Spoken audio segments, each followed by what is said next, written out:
It's Tuesday, it's first pitch, it's my last show for a week. Just a week, guys, so don't get too excited. I will be back. Dave Cokin with us, the legend himself, every day, Monday to Friday on first pitch. And Drew Martin with us today. And Drew, the co-host with Dave while I'm away. Can you handle it? It's going to be tough. Big shoes to fill, Prez. But, yeah, I think we'll be all right. We'll steady the ship, and we'll have the show ready for you to return, after August 7th? Yeah, I'm off to Nashville for 3 days and Memphis for 3 days. We're going to Graceland. I don't know why. The people I'm going with want to see this stupid place. Makes no sense to me. But, yeah, we're doing a walking tour. I don't know, dude. Like, honestly, I'm with my girl. I just want to get laid. Good. Well, if she's happy, you got a better chance of that happening, right? That is exactly true. So pretty much whatever she wants to do during the day, I will do. Wow, and then you'll get over. What, Dave? Said you're a pushover. Oh, brother, I am as whipped as it gets and proud. There you go. I have no shame in my strategy to get laid. Yeah, no shame. So, lots of games today. Let's get into what's going on at Wager Talk and SportsMemo first, and then we'll talk baseball. First and foremost, it's $2 Tuesdays. Hakeem Profit is our $2 Tuesday handicapper today over at Wager Talk. He's on a 13-8 run, but more importantly, this is his first ever 5-unit play. And it's up at wagertalk.com now for only $2. Furthermore, I went 3-1 in my last 4 5-unit plays. I have a 5-unit baseball play up today. You can get it over at wagertalk.com. Drew, what's going on at SportsMemo? Well, it's a big day at SportsMemo. You can make the argument it's the biggest day of the year at SportsMemo because we got the best package we've had over the long term, over 70% since 2001. Talking about Teddy Covers NFL season over win report is being released later today. Exact time to the paying clients, and we have a coupon code Teddy900. That's TEDDY 900.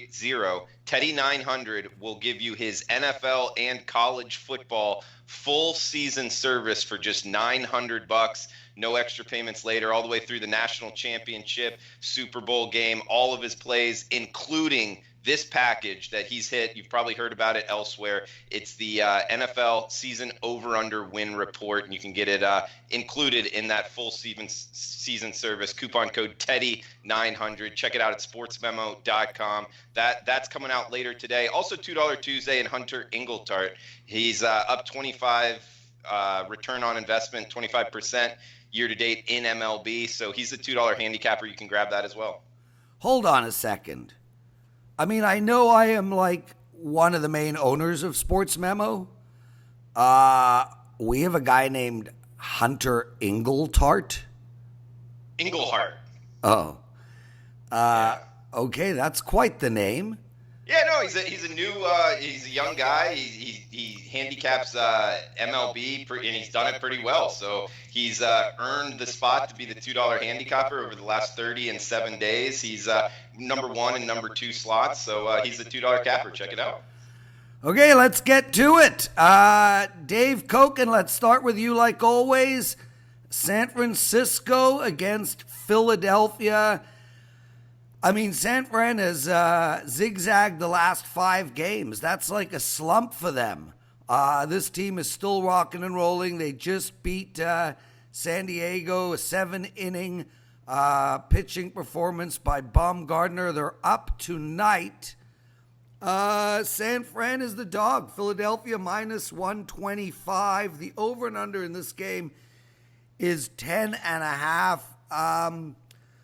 Look, I mean, this is one of those interesting scenarios where is it time to start fading San Francisco? I wouldn't say necessarily that it is because they're just not losing any close games. They lead the majors in close game wins this year. I think it's 33 now. 1 or 2 run victories. So if it's a close game, you don't want to be against them. And this kind of looks like a close game. Tyler Beatty's not a guy I'm real high on, and he's going back the other way after a slight spike. Drew Smyly, I don't know, maybe a new lease on life? Because his first start with the Phillies was quite good. And I don't think I'd want to go against him right away. Now, I do think Smyly will probably get back to a fade level because he just doesn't seem to be very good anymore, and he also can't stay healthy. But, he had a 66 game score in his first start with the Phillies. That's not a guy I want to go against. So I would look at the Phillies side in the game, although not really wild about laying a price with Smyly, but I would favor them here. And by the way, the wind conditions tonight, weather conditions would favor the over. It's a hitter's win tonight at Philly. Yeah, and I think that's why we're seeing 10.5 on the board. I'm with you there, Dave.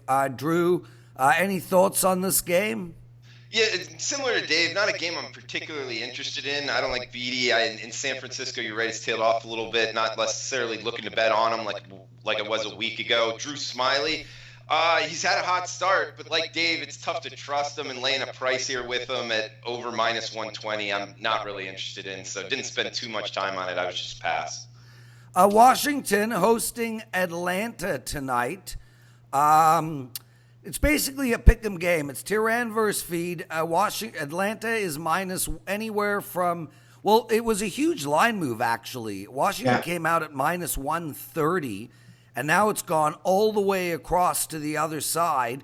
You have Atlanta at minus, 107, and there's even a minus 111 on the board. 10.5 is the total. Washington lost those 3 games of late, 1 to Colorado, 2 to the Dodgers, but they came back and have won their last 2 games. And Atlanta has lost their last 2 and 4 of their last 6. I don't know where to go in this game, guys. I probably lean to the over. Well, based on the 2 pitchers, you'd be better off going over a live bet at some point because we have clear patterns here. Both Teheran and Fetty have done well first 2 times through the order, and then train wreck time after that. Braves, Teheran is 7.88 ERA, 3rd time through the order. Fetty really hasn't gone 3rd time through the order that many times, but 12.60 ERA, 3rd time through the order. So this is a game where if you've got not too much scoring going early, you might get some later. As for the game itself, I guess I can see the line move. It's tough to go against Teheran. I mean, the Braves are, I believe, 13-4 in his last 17 starts. His game score average in his last 4 starts is 63. Those are positive numbers and would appear to give him an edge over Fetty. My concern, though, is that the Braves are shorthanded. 2 guys on the DL. Yep. Austin Riley has hit the skids after a hot start, so their lineup is not as potent as it's been, and that'll probably keep me out of the game. But I think the original line of this game was probably a little bit off. Drew Martin, do you like Washington, Atlanta, or any of the totals? Well, Dave brought up a good point as far as, Atlanta's banged up right now, and it almost feels like, the Nationals are kind of reeling them in here in the NL East. Yeah. I do like Teheran, however, and his fastball changeup, and he's performed well against Washington. So for whatever reason, I could see him having success, and I think it's enough to keep me off of the Nationals. They are at home, and I do kind of bet on them going forward here more so than the Braves, but not against Teheran, so I passed on this one as well. Yeah, I'm with both of you guys. I can't find anything in this game myself. Pittsburgh, another loser, 11-6 to Cincinnati. Wow. If you listened to our show yesterday, everybody, Dave suggested if you were going to play that play to take Cincinnati on the run line, and while they covered, they won 11-6. They won 3 in a row, and Pittsburgh is just in a complete and total free fall. And here we go again. Rourke versus Musgrave. I don't want to overthink this. It's play against Pittsburgh until they can figure out how to win a game. I like Cincinnati here, Dave. Well, yeah, I mean, this is one of those situations where the line is clearly caught up to how bad the Pirates are because the Reds are a pretty big favorite here in that $1.40 range. So you're going to have to start paying start paying a price to go against the Pirates. But I can't see backing them even if you see some numerical value here, because they're playing such bad baseball right now that you're taking your life or your money in your hands by doing so. So, I mean, it's not like I'm a big Tanner Roark guy, but I'm also not a big Musgrove guy. I've always thought he was somewhat overrated. So I guess it'd be Reds or nothing. Yeah, Drew, I lean on the over in this game, but just slightly. I can't get to the window on it. These teams are a bit inconsistent when it comes to hitting and pitching. I really am not going to be betting this game, but my lean is towards over 9.5. And I wouldn't talk you off of that. If you made me bet the total, I would be on the over as well. But I did bet the side for unit before earlier this morning, and it's still minus 136 right now at Bet Online if you have access there. And really because Roark, he's been solid recently. Everywhere outside of Colorado, he's kind of put something together and on a nice streak here. Going against Musgrove, and Musgrove's really volatile. You know, sometimes he'll go out and pitch well, go into the 5th, 6th, 7th inning, and then sometimes, man, he's putting up crooked numbers early out. And this Cincinnati team, you know, they're playing hard. They got guys that are seeing the ball well, being at home, getting them under minus 140 price tag. I think the Reds are worth a bet, and I bet them personally. Good stuff. Drew Martin with us from Sports Memo. I'm the Prez from Wager Talk. Make sure to head over to wagertalk.com, get down on Hakeem Profit's 5-unit play, his first 5-unit play of the entire year, and it's only $2 at Sports Memo. Darvish versus Wainwright, guys. St. Louis lost their last 2 to Houston. Before that, they won 6 in a row. And the Cubs had a little bit of a lull. They lost 3 in a row. Then beat San Francisco, lost 2 more to Milwaukee. They've won 2 of their last 7 games, but I think they could be a bet-on team right now. I think you're actually getting a low price. It's minus 120 for the Cubs. The over and under is 8.5, and Dave, I like the Cubs. I don't like anything here. The Cubs, they're just a bad road team.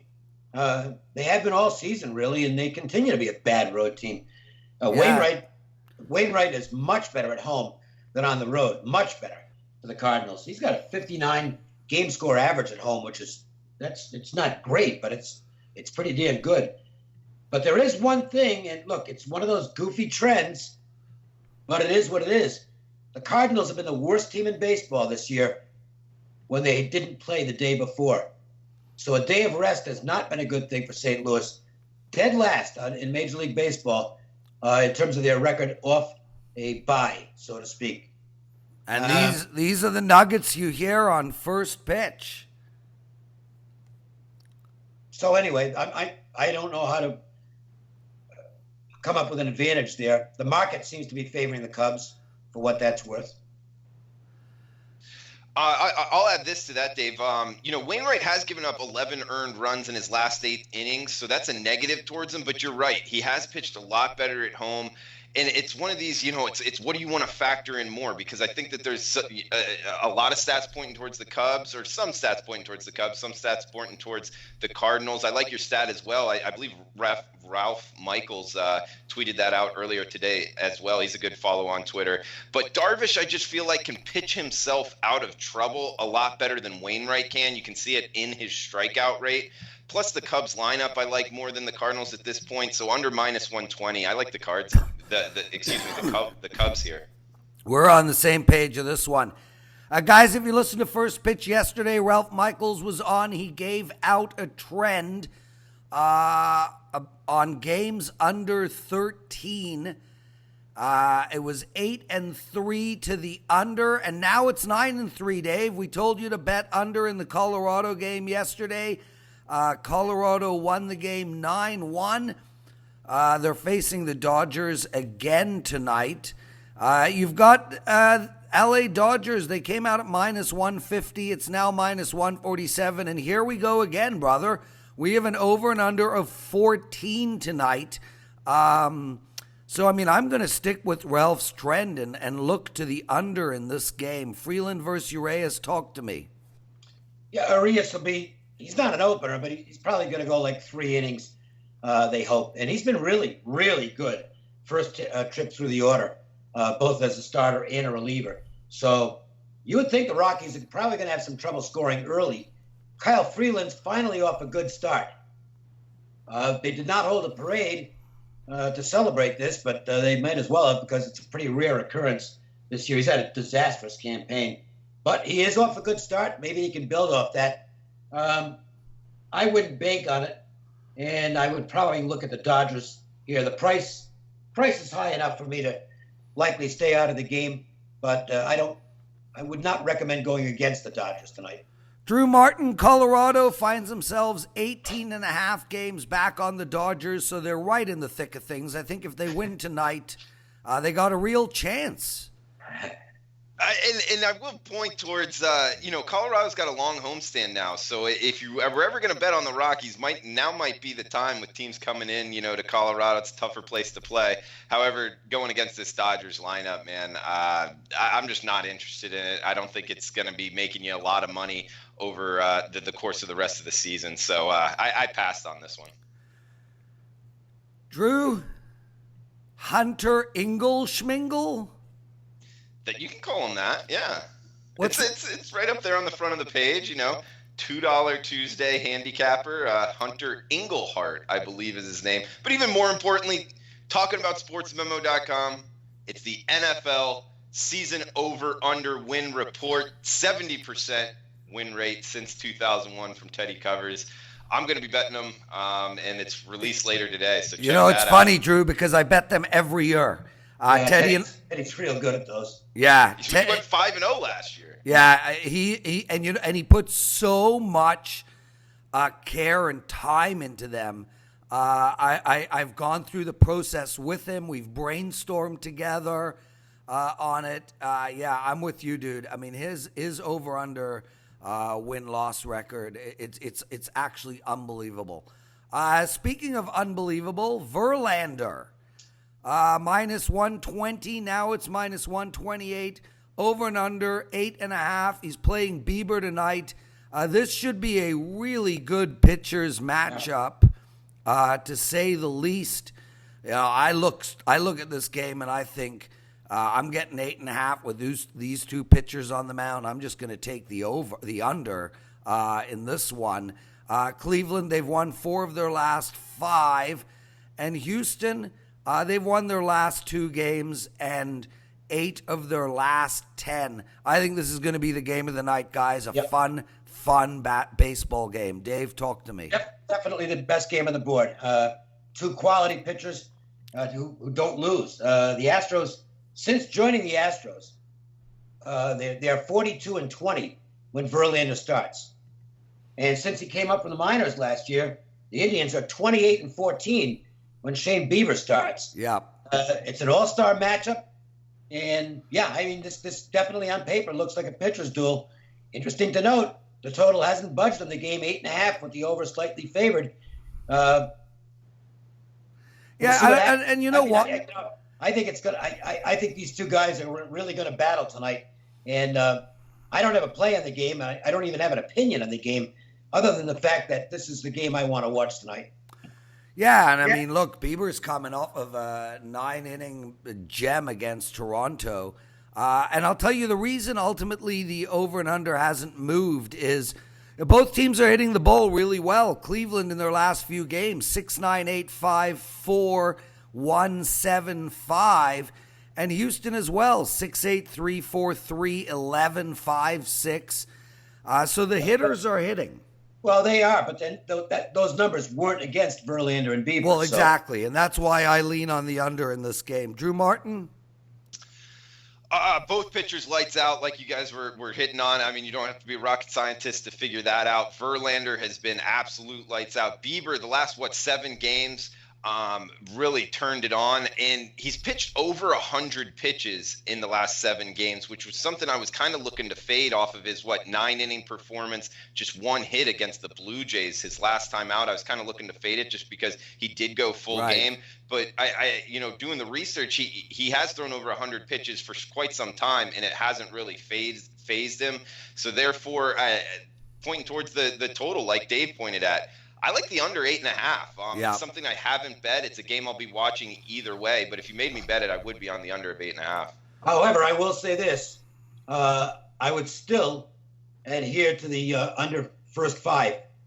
I am not going to play any full game unders in baseball. None. 0. But Dave, what about the fact that these guys, have proven that they can go late in the game? Well, the thing is, if you don't win the first 5 under, chances are you're not going to win the full game under. Good point. Okay. Right? Because you have to get 5 runs in the first 5 innings to blow the first 5. At that point, there's not a lot out there in terms of cushion. Yeah, and the other thing is, 8.5 in 9 innings and 5 in 5 innings. 5 in 5 innings sounds better to me, Dave. So great point. Well, I don't know if it's a great point or not. I'm just not going to budge off this first 5 under angle in terms of if I'm playing any unders, I'm doing it first 5 or I'm not doing it at all, because it's still a starting pitcher based angle. And starting pitchers, even these guys, 6 or 7 innings, probably the end against these 2 lineups. David Price versus Morton. Very, very big series for these 2 teams. Jockeying for a wild card spot. Tampa Bay half a game out. Boston 1 game out. It's priced tonight at minus anywhere. Well, it came out at 150. And the lowest we've got on the board is minus 135 at our friends at Heritage Sports. These teams, I think, ultimately are just going to keep splitting games. So I don't know about that. Yeah, well, that's where I'm going. I think Tampa's in real trouble. Who's going to pitch outside of Charlie Morton? What do they got? Blake Snell's out until September. Tyler Glasnow's out until September. You're not talking about a real good offense, and it's a team that was built on starting pitching. Kevin Cash might be the best manager in the game, and he'll find a way to squeeze out wins, but they're really not a real good team on paper right now. And the Red Sox, look, they've shown us a few times this year where it looked like, okay, there's the buy sign on Boston, and they've gone the other way. Well, you got another buy sign out of this weekend where they took the first 3 from the Yankees. They played a sloppy game on Sunday, but they already had the first 3 games locked up. What's interesting to me here is the betting line. And look how high the Red Sox are here against Charlie Morton, who's having a great season for the Rays. His average game score on the year is 61, which, this deep in the season, that's a really good game score. His 1 appearance at Fenway this year, he gave up nothing. This is a guy you just don't logically lay this kind of a price to. And yet, the price is what the price is, and it hasn't dropped appreciably. I think the Red Sox might be the right side in this one. He's Dave Cokin. Likes the Red Sox, but he is a homer. I'm just kidding, Dave. No, not even a little bit. I know. Are they your favorite team, Dave? Oh, yeah. Well, look. No, wrong eye patch, Dave. Oh, I thought I had the Red Sox patch on. Wait a minute. Either way, it's a pretty cool eye patch, man. Yeah. Dave, out of curiosity, if we can just talk about this eye patch for a second. I don't understand how there's money to be made in making sports memorabilia eye patches. There cannot. Well, I bought 2 of them. So, Who makes them? How many people in America wear eye patches? I don't know. I haven't done any surveys on it. Okay, well, while you're walking around Nashville and Memphis trying to get laid from your girlfriend, you count the number of people with eye patches in your spare time. You're doing walking tours. Dave, I'll put the over and under. I'll put the over and under at 1.5. I would put walking tour anywhere. I don't care if it's the most interesting place on earth. Walking tour. If I had a bucket list, it would be under the bucket. No interest whatsoever in doing a walking tour. I wouldn't mind doing a limo tour. Okay, now you're talking. Walking tour, you got to give me something to do. It's like cross-country skiing without snow. Okay, it sucks. So there you go. Count the number of eye patches. That'll entertain you while you're walking around looking at shit you don't care about. Yeah, well, I don't want to do a walking tour either, dude, but I know. I get rewarded, so I'll take it. I think you should strongly consider a Charlie horse at some point during the walking tour. Drew, Boston versus Tampa. What do you like? Or roll your ankle or something. Yeah. Absolutely, yeah. Good idea. Charlie Morton on the hill is the one time I'm not looking to fade the Rays going forward. Like Dave said, I think that they not necessarily circle to bet on going forward, and pretty average against lefties. I was hoping they'd have a little bit better numbers going against David Price. So at minus 135 to minus 140, I think the price is about right. So I stayed away. Dave, Seattle, they find themselves only 23 games back on Houston for the division. Less than 60 games to play, so I think they're right there, man. They're on a huge win streak. They've won a whole 5 in a row, which for them pretty good. It's unbelievable. They literally swept Detroit. Yeah. Thank goodness they don't play them anymore, because I've got a pretty big play on Seattle under on their win total, and I don't need this team getting another one of those goofy streaks they had at the start of the year. And the worry I have here is the Texas has slid to 500, and they're not playing good ball. They're banged up. Gallo's back out of the lineup for, I guess, about a month or so. Mike Leake's pitching well right now for the Mariners. He does not have good road numbers. And the key for Texas in this game, you better get Leake early, because once he settles in, if he's got his good command, he can be tough.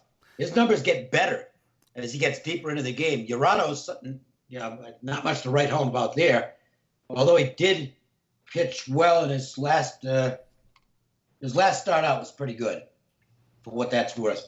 That price seems I guess the price looks about right. It's gotten down to 120 now. That looks right. I think 135 might have been a bit high at the start against a Seattle team that at least is winning games right now. So 123, 120 in that range looks like a good price. Yeah, so the summary I'm taking from you is the leak is early. Yeah, kind of. But I'm bummed.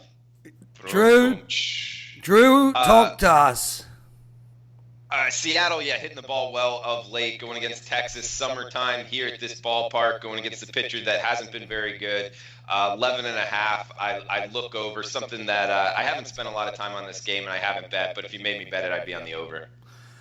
Toronto against Kansas City, a game nobody cares about, including people from Toronto and Kansas City.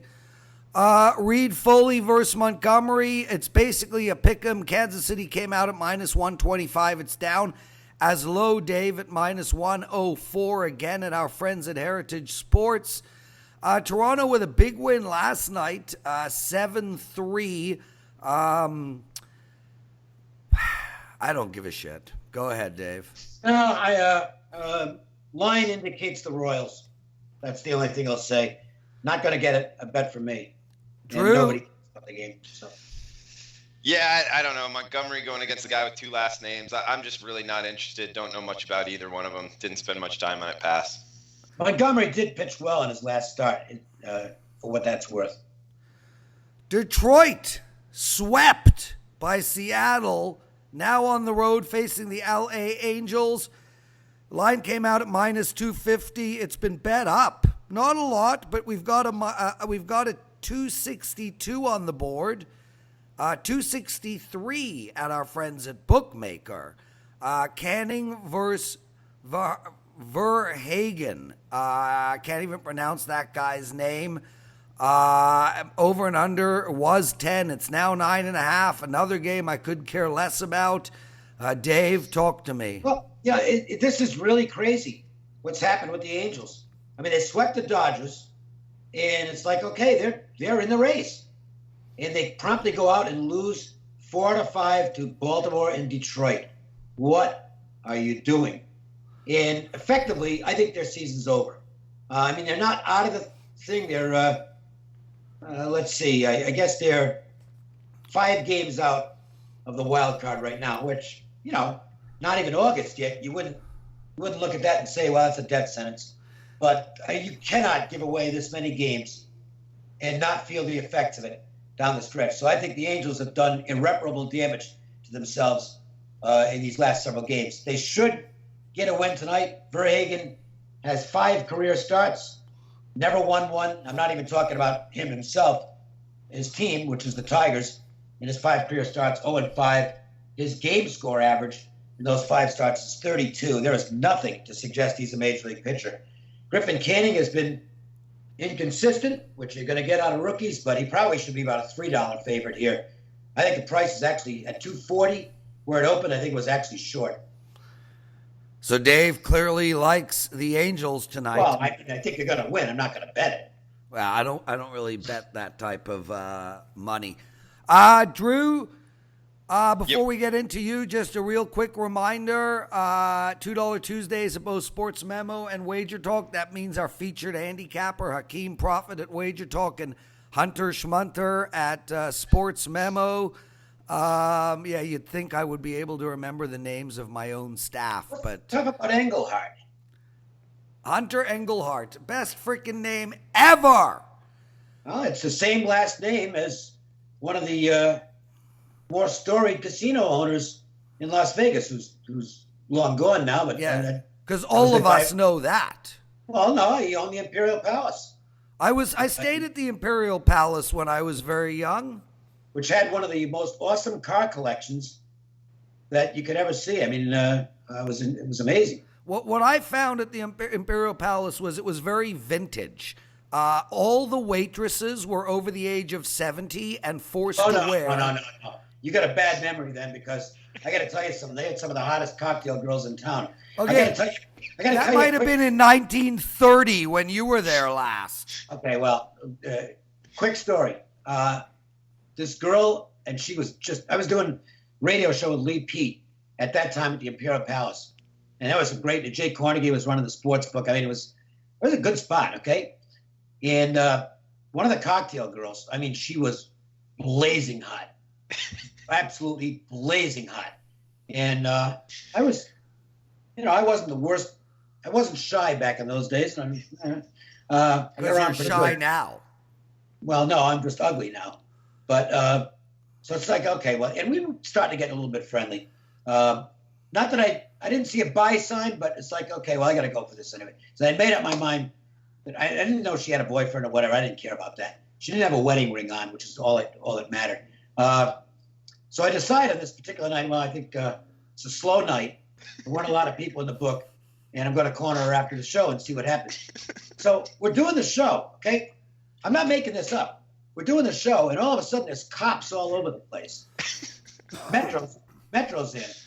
And, Lee and myself are in the radio booth just off the sports book and looking, what the hell's going on? I figure some customer did some, all of a sudden she's being trooped out of the ladies' room in her cocktail outfit, cuffed, taking her out. I guess she had a side business doing drugs or peddling them. And it's like, holy shit, am I glad I didn't get caught with this one.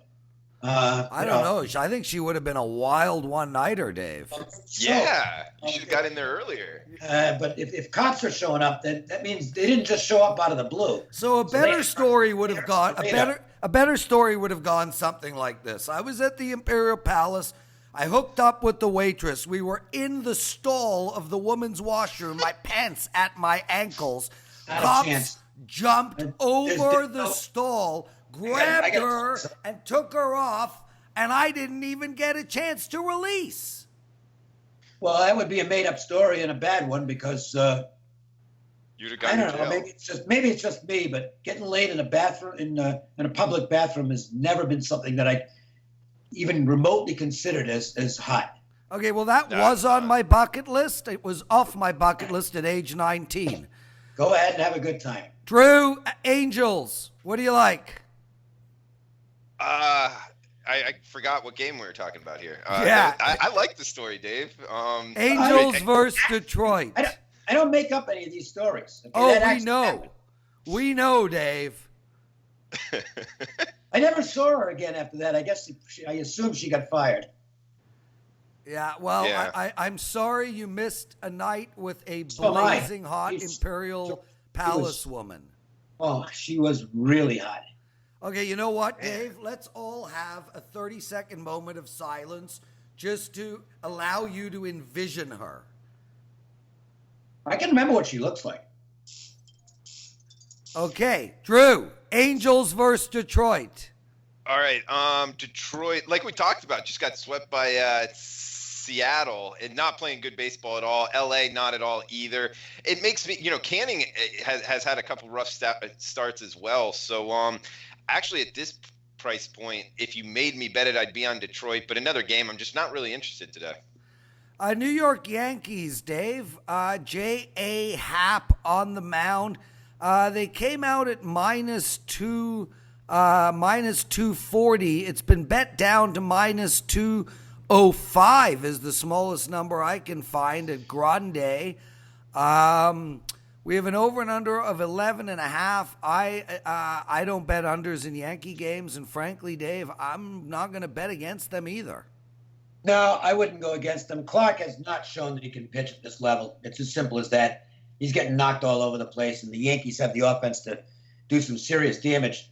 Actually, you could probably make a little better case for the over because Jay Happ not having a great season, to put it mildly. But boy, did the Yankees score when he takes the mound. Since Jay Happ came over to the Yankees, they are, looks like 23-8. Let me make sure I got this right. Yeah, 23-8 for the Yankees. Their record when he starts since he came over to them. No, I'm not going against that. Oh, Drew Martin. I'm just sorry. I lost it for a sec there. I was just going through some of my Vegas stories in my own mind. Yeah, we almost got to have like a Vegas story. Yeah, all of mine relate to females, so I'm going to probably pass on a Vegas story, although I do have a killer Vegas story, the night of Doyle Brunson's roast. It was his 400th birthday, I think. And I was invited. I went to a roast, and I have an incredible story. One day we'll get to it. Drew, what do you like in that game? Happ, not looking to bet on Happ in any form or fashion. I don't trust him. And laying minus more than $2 on him. I know the Yankees lineup, like you guys touched on, it's on fire. Not looking to bet him under by any means either. Arizona, a tough road trip here, South Florida to New York. Being away from home, so not looking to bet on them. At this price point, at 11, I would look over. What's gone from 11.5 down to 11. I think that could help the over bets. Yeah. But it's not something I bet as of now. Dave, the Minnesota Twins. I mean, you told us this a month ago that they were going to come back to earth, and Cleveland's only 2 games back on this team. But here they are playing Miami and should be in a position to get some wins under their belt, but Miami's playing okay. They won their last 2 against Arizona. They won 5 of their last 6 games. And the Twins, they've won 3 of their last 4, but they're not in the form we saw at the beginning of the season. It's Odorizzi versus Gallen. I know how much you like this Zach guy. I say that to you every time, and even though you don't really like him that much. What are you doing in this game? The market's playing the Marlins, and I can't argue with that. I mean, Minnesota's got an enormous edge on the offensive side. But just looking at the pitching, Odorizzi has really come back to earth. His game score average in his last 7 starts is 39. That's not good. And Gallen has got a 57 game score average since he came up and has been really good first 2 times through the order. ERA, first time through the order is 1.35. Second time through the order is 1.64. He's limiting some good lineups there. Now after that, he gets hammered. But Odorizzi is not in good form, despite the fact that he's normally a pitcher who's tough early in the game. I think I like the under first 5 here. I think there's a good chance that Gallen is going to contain the Twins the first 2 times through the order. Yep. Even though he doesn't have great numbers recently, Odorizzi should be able to handle a bad Miami lineup. I'd rather not have any bullpens involved here. So I think that's the way I'm looking at this game. I haven't decided whether to play it yet. It's 4.5 with the over slightly juiced. I'm looking at a consideration on the under first 5 in that game. New York Mets could be Cinder. Oh, wait, Drew, we forgot about you. We forgot about Drew. I'm still stuck in my head about Vegas. Go ahead, Drew. Yeah, no. This Miami team, they're playing good since they went to the retro uniforms this past weekend. They've been playing good ball. Zach Gallen, I actually like him. I haven't bet on for sure what his strikeout to walk ratio, 35-15 for a young guy that's good. 29.1 innings, only 9 earned runs. I think he's pitching really good, and of recent really good. Going against Odorizzi, who has trouble against lefties. But there's not really any good lefties in Miami's lineup. And outside of Anderson and Cooper in the Marlins lineup, it's really a AAA lineup. So I see both offenses kind of having trouble. The Twins losing the DH coming down to South Florida. So I'm with you guys. I lean under here, and I like the Marlins at a plus price. New York Mets, Dave, they've won 4 games in a row and handily, 8-7 against Pittsburgh in their last game. They're on the road tonight. Anywhere, they're playing the Chicago White Sox, a really bad baseball team. Chicago's lost 5 of their last 6 games. Came out at minus 160. It's down to minus 144. Dave, it could be Syndergaard's last pitching performance for this team. It's Syndergaard versus Lopez. Where are you going?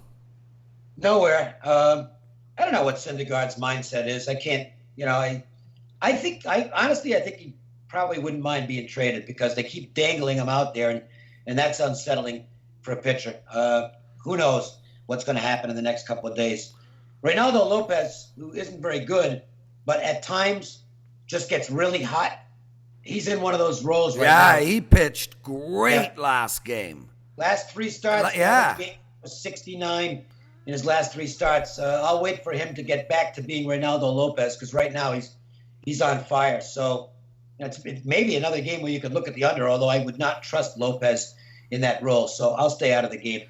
Yeah, I mean, listen, if I had to bet this game, I would probably take Lopez. I'm getting some money on him at home, and I think the New York Mets, every time they start to put a nice run together, they fall apart. It could be. One quick mention, by the way, which is worth noting. I think Tim Anderson returns to the White Sox lineup tonight, and that is a big plus for him. Anderson's been he's been a real good player this year. Drew, as I said, I like the White Sox here. Where are you going?